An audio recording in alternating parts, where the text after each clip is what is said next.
Thank you guys for tuning in to another episode of the most charismatic, entertaining podcast available. That's right. Me and Arma had a great conversation, and just for the length of time, I didn't want to spread it out into one episode. It's almost an hour and a half conversation, amazing conversation. So I'm gonna split this into two parts. This is part two, just because we talked about a lot of stuff that she's been involved with in certain parts of the industry. So I wanted to separate it. So to give you listeners a break to go get a cheeseburger, get a beer, grab a soda, play some video games, whatever you do. No judgment here. But thank you guys for tuning in to another episode. This is me and Arma Benoit, part two. Check it out, enjoy, and I'll see you at the top.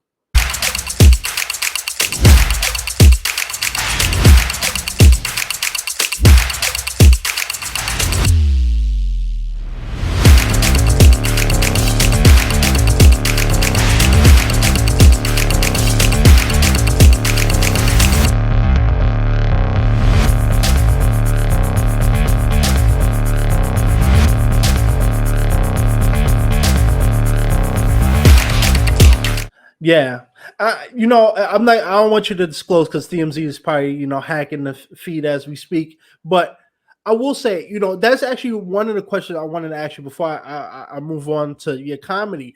Is there is a big criticism, and whether it's good and bad, about diversity and inclusion and entertainment. And so there's one side of people saying, "Hey, you know what? It's about time these, regardless of sex, gender, race." These opportunities should be on the equal playing field. We need to allow more voices and diversity in Hollywood. But there's also a lot of people, whether they're older or not, who feel like, hey, we don't need to include a black person in a movie just for the status quo, or put someone who's on the LGBT spectrum just to fit a narrative. And I've seen that kind of criticism, especially. I know you worked on Black Lightning, and it's kind of in the same atmosphere. DC Legends of Tomorrow, where a lot of people complained about the lead character Sarah Lance becoming lesbian, and you have another famous character, being bisexual, and people complained about that. So for you, do you think it's just a matter of the fact that once we get, I always say, when we get younger blood and more people who are more in tune with what's in demand right now, that kind of shift will change? Because I feel like the people who have that type of power, who are stuck in their ways, let's put it that way, until they leave or retire, is always going to be that continuous, I make the final decision, I don't want this, and it's always going to be that tug of war. The trick is, and here's the tricky thing, and again, it's like, if we can spread the word, and I'm not even being facetious, being like, hey, Nisi, call me, but literally they will stand in my way to be like, no, you can't talk to her, and that's the nefarious part of it. Is I feel like and a lot of times it's a purposeful shutting out of kind of situation, and Yeah. so that is it. But here's the trick, and this is how they get you. And here, I'm not even trying to be topical, but Puff Daddy, I promise you, I worked with a lot of people that are probably going to go to jail. And yeah, a lot. And I believe it. and here's how that happened, because obviously you have to understand what a large criminal enterprise. Now, I never went to any of the parties or was privy to any of that part of it, but I was privy to the treating of like shit of people just Right. openly. And the thing that allows that is your network. And here's how they get you. And look, you see it in Congress. You see these senators say it all the time. Like, they go in there all hopeful. Like, I'm not going to be bought out by lobbyists. I'm going to change the world. They get in there, they feel defeated. They get that if you can't beat them, join them mindset. Right. And then they join them. And next thing you know, they're flying on private jets too. And so that's what happens. So here you are, let's say you're an actor, you've struggled this whole time, right? Now they're going to give you this job, right? But maybe there's some racist undertones to some of the lines that people say towards you on the show. Now, are you going to say, yo, that's fucking racist, you can't say that? Or are you going to smile and take that huge fucking check? And the fact that your face is going to be on a billboard for a CBS show. Right. What do you do? Because that's your bag. It's not fair. Your choice is be a good guy or take the fucking check. That's not fair that they do that. because if you speak up, then you're a pain in the ass. You know what I Exactly. mean? And so it's getting better. Gen Z does not give a crap. And God, I love them so much for that, because they really are like, no, you can't say that. Screw you. I'll find a check somewhere else. And the problem is now that check is getting smaller and smaller and smaller. So Hmm. now people are like, oh, let me talk to you. And also now people like you and I are talking. And I'm like, Nisi, I have a fully formed show. I got a whole 2 seasons for you about African American lesbians. Let's talk. And if she hears it, it could happen. You know what I mean? It's that kind of thing where I don't need somebody to hold my hand necessarily. I just need to figure out the actual right network. You know what I mean? And the problem Right. is and that's what Atlanta is too. I always say, because you can't shut out that many people and tell that many people that they can't do something. They will all go away and form in Atlanta.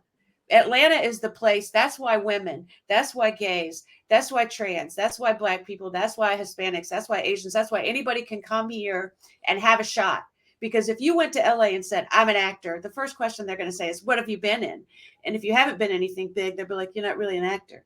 If you come to Exactly. Atlanta and you tell somebody I'm an actor, they'll say, what have you been in? And if you said, I haven't ever been in anything, they'd say, oh, you know what? I got a friend, he takes classes. Let me hook you up with him. He knows some Hmm. great classes. He might be able to help you. Oh, you know what? I work in the film and television industry. I have a friend she just got signed with an agent. She'll be able to tell you what steps she took. We want everyone to succeed. Look at me, look at you. How does your success impede my success? It doesn't. Like, you Yeah. can't take my spot, for fuck's sake. You can't tell my stories. I can't Right. tell your stories. Why wouldn't we want to help each other? And Atlanta has a lot more of that. As you see the implants coming from other places, you feel them trying to bring that energy. And we're like, no, we're not having it. But again, that's why it's all marginalized people that are seeing success here, and why white guys probably are a little, salty about it, because they can go be successful in Iowa, but we Right. can't.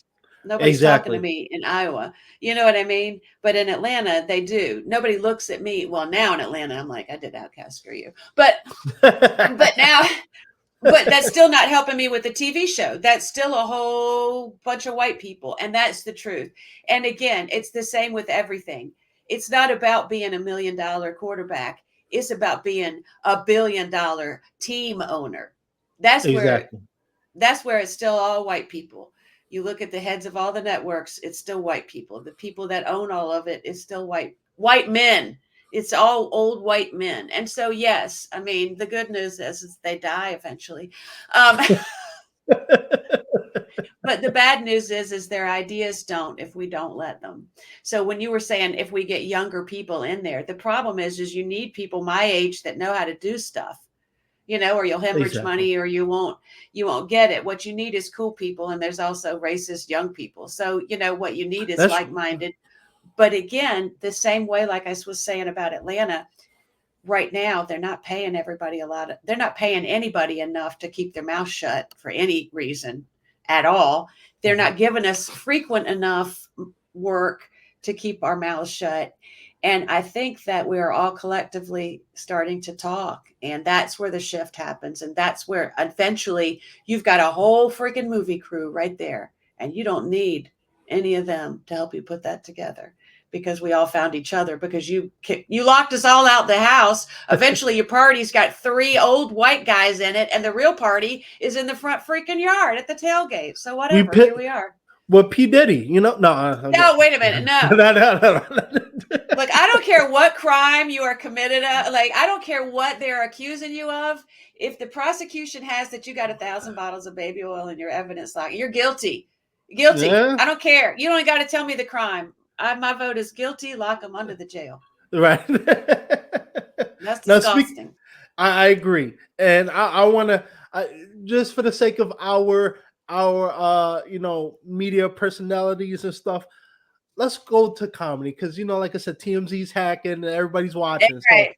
let's talk about your comedy for a second. You mentioned that you doing stand up comedy, and one of the questions I wanted to ask you was, how did you? Because oftentimes people behind the camera, very some do, but a lot of them prefer to stay behind the camera. So now you taking the position of, I want to show my face, I want to put my brand, and my ideas out there. For you, what was that transition like for you? Was it hard? Was it something that when you did it, it was like the perfect moment? Like, how did you kind of make that transition? Well, actually, as a child in the 70s who wanted, when I discovered I was 8 years old and I asked my mom where TV shows came from, and she was like, I don't know, it's a job. And I was like, a job, like a teacher or something? I was like, that's what I'm doing. And that was it. Right. So that's what I wanted. But at the time, and my father literally was like, girls can't do that. They're not allowed. I'm not even kidding. That was literally what I was told. Um, Yeah. and so, I said, well, how do you learn how to do that? And she, of course, was like, I have no idea. She's like, but I think there's writing and acting. So I started acting, and it turned out I was good at it. So I actually had an agent as a child. I did some national commercials and some other stuff. And, but it's still, I wanted to be the filmmaker. I wasn't as interested in acting, but it's a huge part of it. You can't be a good director if you don't understand it at all. And I got into Tisch, School of the Arts. And then when I was not able to go, because my dad was like, that's not a thing, I ended up paying my own way through film school at Georgia State. Like I worked my own way through. Wow. Yeah. And paid my way through college. And believe me, I was ready for the workload by the end, working full time and going to college full time. Like definitely prepared me for the workload of a film day. Yeah. It was no big deal. I was like, oh, I got this. But I really got completely away from performing at that point, like completely. And then around 2016, 2017, I actually went and kind of got back into it a little bit and got an agent. I was signed with an agent through the pandemic. We went our separate ways during the pandemic, and I haven't gone. I got to get a new agent now. I haven't even thought about it. And now that the comedy's taken off, I'm like, crap, I got to do that too now. I need an agent again. So the performing part was there already. I had been doing that since I was a kid. It just wasn't my big goal. When the pandemic hit, there was no storytelling happening, and I always write, but everything that I write is in script form. Like that's just the way my brain works. This is stories, how I think of them visually or whatever. And one day I started writing, and it was really more just like a monologue, like me talking. And I was like on stage. Long story short, I talked to a friend. I was like, I think I've got something here, but it's more like a one woman show or jokes or something. And so she hooked me up with Lace Larrabee, who is a pretty nationally known comic. And Yeah. she does a lot of like joke workshop stuff and writing classes and things. So I connected with Lace, and she's amazing. And because writing jokes is very different than writing a script. And Right. she's just a really, really smart, and she's a really good teacher on structure and things like that. So I worked with her as far as the writing stuff goes. And then I performed at the Punchline in March I of know. 2020. And then Awesome. 1 week later, the whole world shut down. 1 week after my first performance at the Punchline, the entire world shut down. So then I didn't do anything with it in all of 2020. And then it was so busy in 2021. I didn't do anything with it in 2021. I just kind of put it aside. You know what I mean? My need to tell stories was being fulfilled and times 100. And then once that devastating Nexstar buyout happened, and we were all like unexpectedly, I had never been unexpectedly without work ever. So it was just a whole existential crisis for me. And then you're at a certain age and you're like, oh God, it was a real mess. I got back into it then because I thought I can share my voice directly, Right. and ironically, there's still old white men gatekeeping this shit too. They're like, you gotta suck a dick to get to this club or whatever. But it's Right. fine because, again, guess where I do really well, Percy? The black Exactly. clubs, because they're open arms. They know who I am, and I'm funny. So, no problem. Right. But it's not as bad as some things. But, boy, those straight white guys really, they're around Yeah. every corner, aren't they? Yeah. You don't gotta tell me twice. We should, yeah, I bet we should have a fucking alert system on our phones for them or something. It's right behind you. You're right. You are Yes, 100% right. Yeah. anyway, so I started doing that, and I've just had some success with it. It's a momentum thing. So I was grinding during the strike last year when there wasn't any film work, I was out there like 6-7 days a week grinding at the clubs, and that's how you get momentum built, you know. Right. So I put the strike to good use. That's what for me, I always tell people like during these type of times, it can't it sh- it's bad. Don't get me wrong. Some people are going to be worse off than others, but use the time to refine yourself. Maybe learn something new. Do a craft because I remember one of good friend actor I know. He started doing comedy during the pandemic, and now he's doing it. He gets advice to local clubs and stuff in the city. And one of the questions I asked him, and I want to ask you now, is different because he's a white man. You're a woman. I do want to ask you, because the days of the George Carlins, the Andrew Dice Clays, all those legendary acts at that point are kind of not existing anymore. Andrew Dice Clay, you don't ever hear from him, unfortunately, on the major stage in terms of comedy because of how raunchy it is. For you, are you worried about the whole like cancel culture, censorship on the type of comedy you can do, or is that just something that it's like, hey, you know what? We're in a different ball game. Everything changes, everything evolves. Now it's just time to do something. Just as time evolves, we have to evolve as well. I've never seen anybody get canceled over a funny joke. That's true. Not once. Show me a hilarious joke that somebody got canceled over. No. So I've never ever seen anybody talk about getting canceled unless they is a white guy saying the N-word, a white guy making an abortion joke, a white guy who's never experienced a miscarriage in his family making a miscarriage joke, or making a rape joke. Like it's usually white guys and they've said something inappropriate. You can always tell they're the convicts that get up there and go, "Come on, that was funny." Oh, buddy, that's not how this works. But yeah. So I think that's just talk for people. That's just like a bullet point talking point that gets some traction these days that cancel. But I don't know any comics who have been canceled. Like I couldn't name a single comic that's been canceled that like was funny that now we can't listen to anymore. Like except for like people that got like Cosby. Cosby got canceled, but he didn't get canceled because his comedy was inappropriate. He got canceled because he drugged and raped dozens of women. Right. So, you know what I mean? Like that doesn't count with what we're talking about. You know what I mean? So when like Louis C.K. got canceled, it wasn't because he made a joke so offensive that we canceled him. He whipped his dick out without asking multiple Right. times. So we canceled him. That's again not the same. So they mesh it all together. But essentially, it's white guys doing or saying things that wouldn't be acceptable in the grocery store or in a school or at their job or in a restaurant with a stranger. You know what I mean? Like, would it upset a group of old ladies? Would they go, Right. oh, maybe, but it's not going to get you canceled. So, I don't, like I said, they say that, but I'm like, name one. It's usually a guy who's on a fucking podcast going, they're canceling me. You're on a podcast. You're not canceled. You're really not. Like I said, if anybody could point out a joke that got someone canceled, but I can't think of a single one. I think it's just make believe. I'm curious. Like Andrew Dice Clay is one of he's before my time, but my buddy's dad introduced me to him, and like the comedy he used to do back then, I just don't think that. I think there's a certain audience for it now, but I just think on a major stage, I don't think they let him fly because he's just.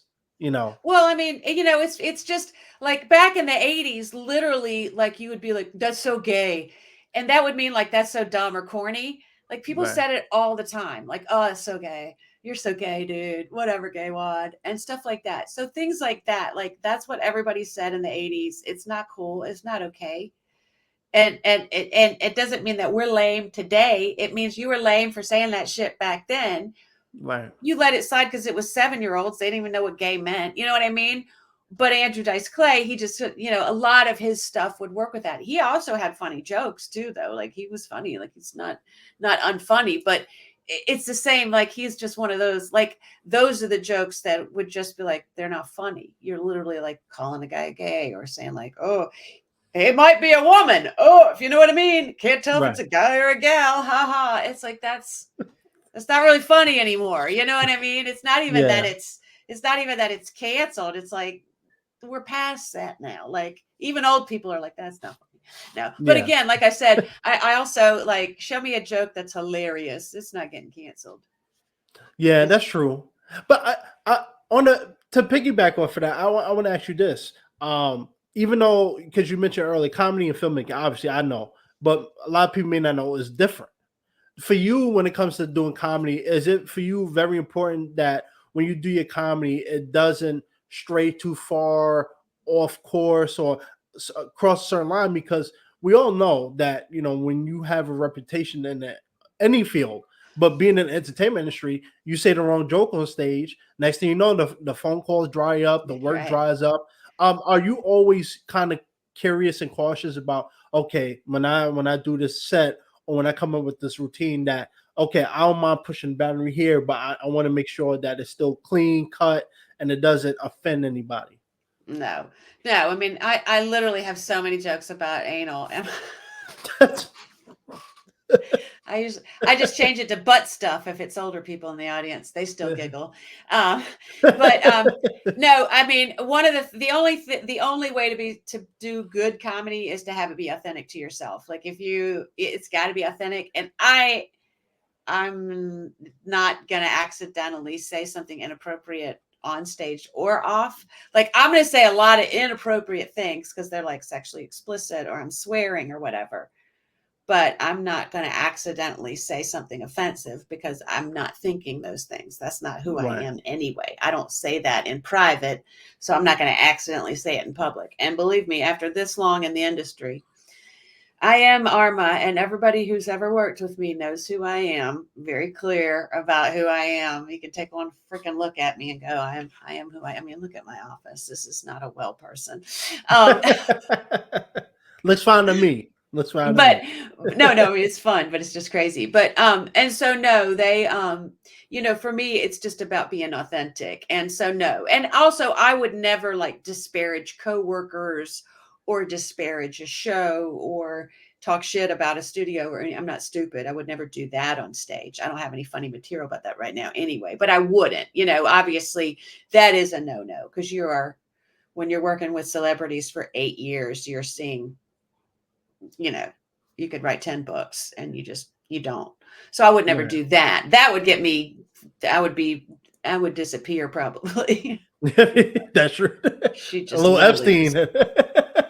just vanished. Right. Anyway, but yeah, so I personally don't. I can imagine that I've seen some acts that I can't imagine they have a corporate job. That's true. But So you know what? I think it's, oftentimes like for me, I remember someone asked me this, like, why don't you curse and stuff like that? And it's like, you know, this is something I enjoy and I love it, but acting is what I do. And when people are watching your content, whether it's someone you haven't worked before or someone you work with, when you have a reputation or you have a name that you want to uphold, you don't want to make sure that you go out there and you start any type of controversy because one thing might snowball, especially in today's society. Your stuff is, someone records it, it goes on Twitter, Instagram, Facebook, YouTube. Next thing you know, you have CW or Marvel Entertainment like, hey, is this who I think it is saying this? Oh, get them out of here. And we've seen this, Harley Sawyer and a bunch of other, people who, the list goes on. You have to be careful, right? When you have yes. multiple sources. So that's why I was kind of more curious, like for Well, you, because comedy is not your full time thing. It's like something you enjoy. right. Well, like doing something like this, I'm a lot more cognizant of what I'm saying that might get misconstrued because we're having a conversation and I haven't planned it out what we're saying. Whereas on Right. stage, I can actively avoid, discussing. But like here, talking about the industry, you definitely want to be careful because, like, when I'm talking about the white guys that were like, we should switch this character to a guy, I still literally can't believe that actually happened. But I gotta, Yeah. like, I can, but I can't. So those kinds of things. But like in this case, I don't really care. For one, they're not going to be watching this podcast probably. And for two, because they're old white guys. So they'd say a woman and okay, no, we're not watching this one. Oh, that's the next Don't. one. Yeah. She Yeah. don't look like she takes her clothes off. Keep going. Um, let's see Swipe what else right they watch. and left. Yeah, that's right. That's right. So I'm not too worried about it. But yeah, it's I do feel like one thing that we have to remember in this digital day and age that I try to, tell people is that every moment captured of you it could represent you. Right. It could be a 5-second clip, and that is what represents you. So don't pop off at the grocery store when you're feeling tired and the cashier's giving you an attitude. Yeah. You smile and be polite. You know what I mean? And let's all be nice. And honestly, that should actually help people act nicer, and don't be jerks. Now, I'm not a person that would ever yell at a person in a store. Like, that's just not my style. I hate confrontation. So I'm an apologetic person. I would be apologizing to the cashier for something, and probably to the person behind me for taking too long to get my credit card out. I'm an apologetic lady. So not a yeller, but you know what I mean? Like, all of those moments can define you.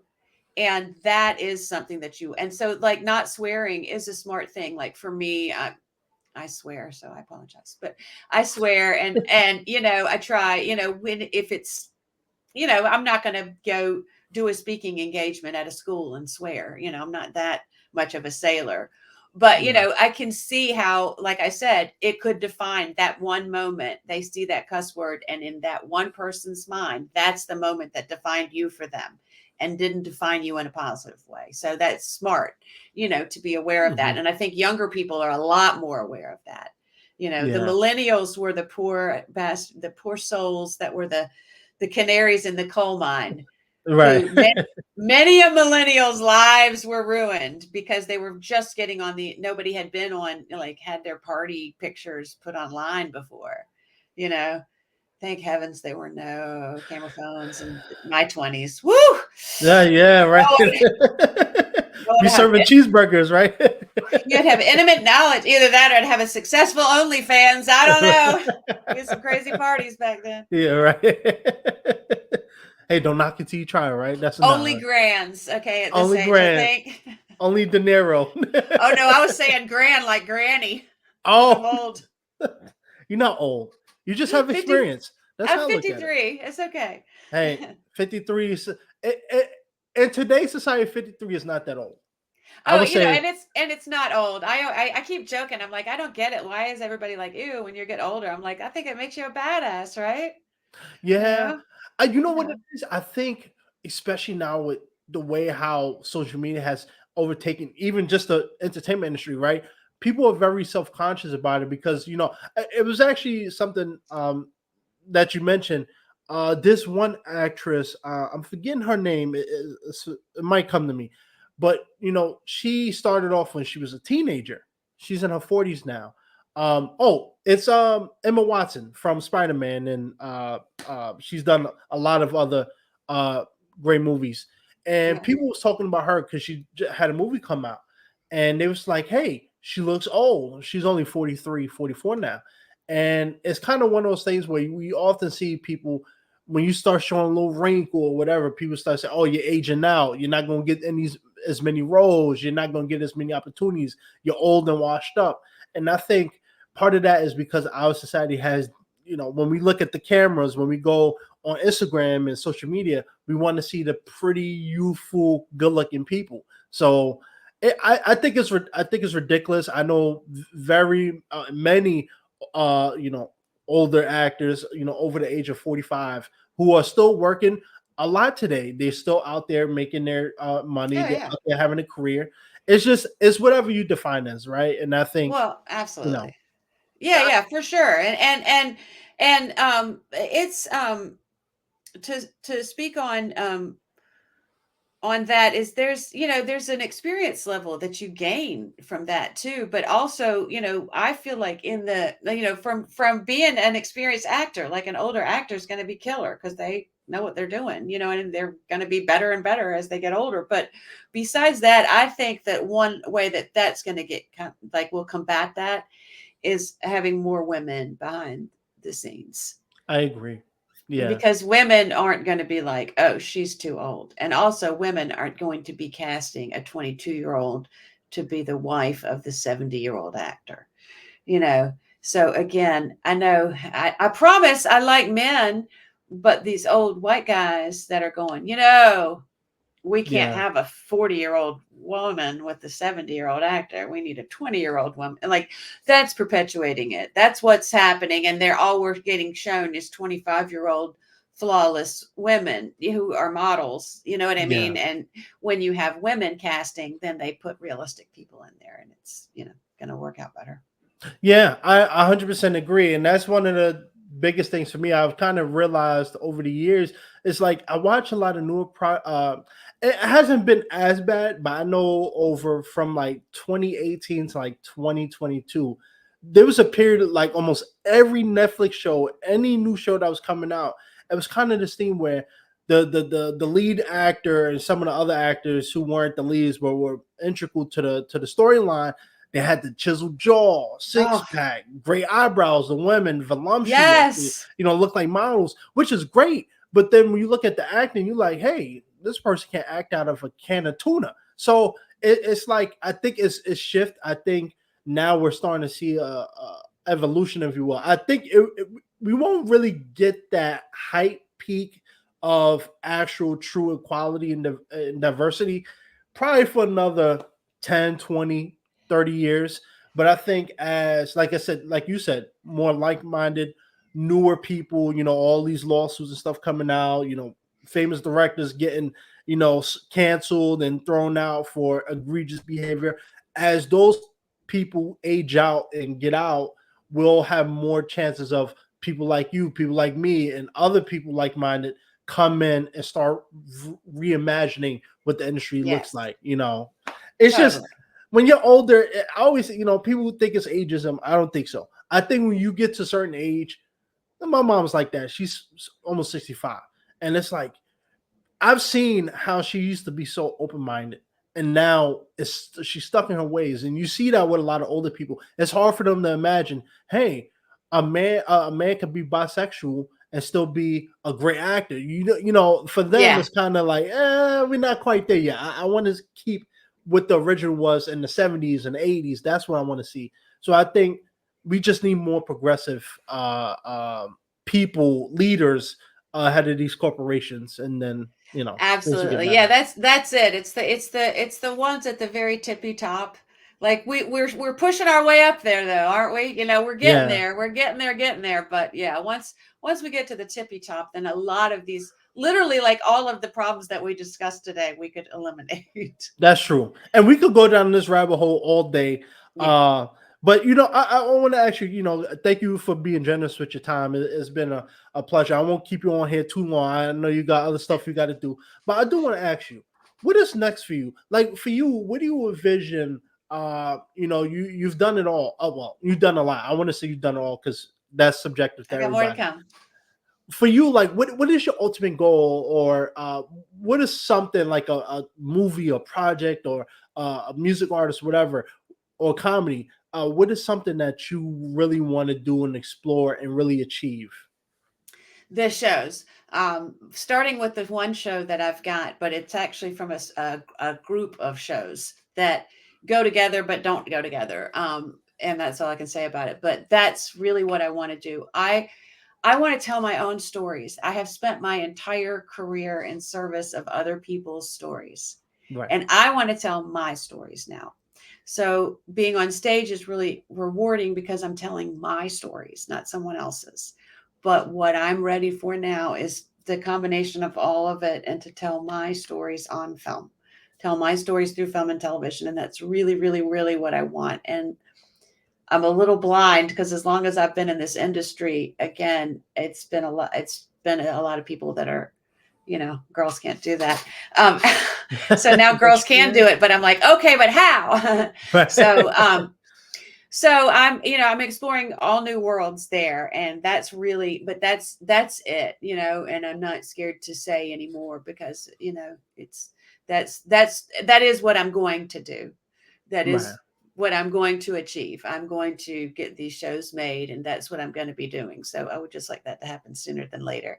And as far as comedy goes, just continue. Just keep writing, keep performing, getting better, and telling my stories, because it's so fun. I like it a lot. So, but yeah, making my shows. So, and this has been so fun, by the way. I Thank you. appreciate you. I try. This is why they pay me the small bucks. But I always say, like when you're doing these shows, you're like, this is why they pay me in White Claws. Yeah, I don't even get that. I get the Heineken. That's it. Yeah, right. But I'm curious. Before we go, I want to ask you. Because for me, Wes Craven, Rob Zombie, Michael Bay, the list goes on. There's a lot of people I would love to work with. For you, is there any director, anybody behind the scenes, or any comedians you want to work with in the future that is someone you like? I need to get in with at some point and work with. I mean, honestly, like I said, right now, I really, really want to work with Nisi, because she's got that whole production company, and I'm really, I know a lot of people that have worked with her, and she's just a really good person, and she's also really smart, because good people are nice, but they're not maybe the best people to be partners in business with, but smart people are. So I would say her. And as far as, like if I was thinking about working on other people's projects, I don't know. I'm a big Christopher Nolan fan. Good So, one. Yes. I would love to know him and work on a project with him, or at least like consult with him on some things would be obviously ridiculous. But right now, women, that's what I want. I want women, and I want the next greatest women I want to know them too. You know what I mean? It's Yeah. nice to focus on all the people that exist already, but it's like, let's start focusing on some of the next ones that are coming through too. And that's really, really what I want. Is I want to be in a position to help people who are marginalized in this industry. My God, if I could do anything before I die to put myself in a position, because I am right now in film and even in comedy a little bit in a position to help people, start their journey, but to really be able to help filmmakers who are marginalized, who, it's not because they don't have a great project. It's literally because they can't get a meeting, because Right. nobody knows who they are. So they literally can't even get to a meeting to tell anybody about their amazing project. I would love to do that. So anyway. Yeah. No, that's beautifully said, and you're right. And I want to give a shout out to Tyler Perry. He's killing it in Atlanta, Yes. and Ryan Coogler. I think when movies come out, he get the hype, but then when the movies kind of die down, people kind of forget. But here's another one. He always makes a point to get all minority cast, crew, production. Shout out to those two. They're at least two right now that are leading the pack of showing that minorities, the underrepresented groups, can go out there and do a great job and kill it. So Yes. And can I just say, if you're making a film of any kind or a TV show in Atlanta and your crew isn't wildly diverse, you're a piece of crap, because it's Atlanta. Exactly. It's like if you got an all-white comedy show happening in Atlanta, you're a piece of crap. It is Atlanta. There are literally hundreds of funny comics that are Black. Like, book them, call them. So it shouldn't have to be a Black filmmaker that hires Black people on their freaking crew. But that's obviously, like, you can ask anybody that I work with. Every one of Group 129's projects are going to be like that. And no, I'm not going to hire a worse DP because he's Black. The DP I work with, Kai, happens to be Black and happens to be better than your sorry ass. So whatever. Thanks. That's what I'm talking about. Show them. Period. And that's it. But that is the truth, though. It won't happen unless non-white filmmakers make it as important. Why aren't there women as any heads of department? Why are all the heads of department white? Why are there no Hispanic people here? Why do I not see a single Asian face on this entire crew? Don't tell me there's not crew people. There are. You're just not even. Again, though, it's what I said at the very beginning of all of this. It's that little Jimmy story. But Jimmy, I've known Jimmy for 10 years. Jimmy's part of my crew. Like, yeah, but that's because you guys have this little insular group and it's going to perpetuate forever unless you break it up a little. So I'm here with Yeah. my sledgehammer. That's what I'm talking about. The visionary right here. That's what I'm talking about. Arma, it's been incredible to have you on. Share your experiences and your expertise in such a industry that many people want to aspire to be in, but really don't understand. And to have not just a woman, but someone behind the camera with so much success as you come on and talk about that, I think it really is an important conversation to have. And I'm glad that were able to come on and share that, because not only for me did I learn something, but there's other people out there who's going to learn something from you as well. Nice. Uh, so before we go, is there anything that you're working on that you can plug? You want to plug a new comedy show that you're doing? Anything you want to promote? Well, we just start a new mic every Wednesday at Rocky Mountain Pizza in Atlanta, this mozzarella mic. But like Nate Russ came through last night. I mean, he's huge. Like Carter Deems from Wild 'N Out came through the other week. So that's been really fun. So any Wednesday you're in Atlanta, come to the mozzarella mic. And honestly, just follow me on Instagram, because I use that. That's if you want to know where I am and what I'm up to, that's got all of my like latest projects. But basically, I'm going to be just head first into comedy and getting that show on the air. Right. That's what I'm talking about. I'm the most charismatic man. That is Arma Benoit. It's been a pleasure. It's been great. You don't gotta go home, but you can't stay here. And like I always say, a helping hand is a better hand. And scene.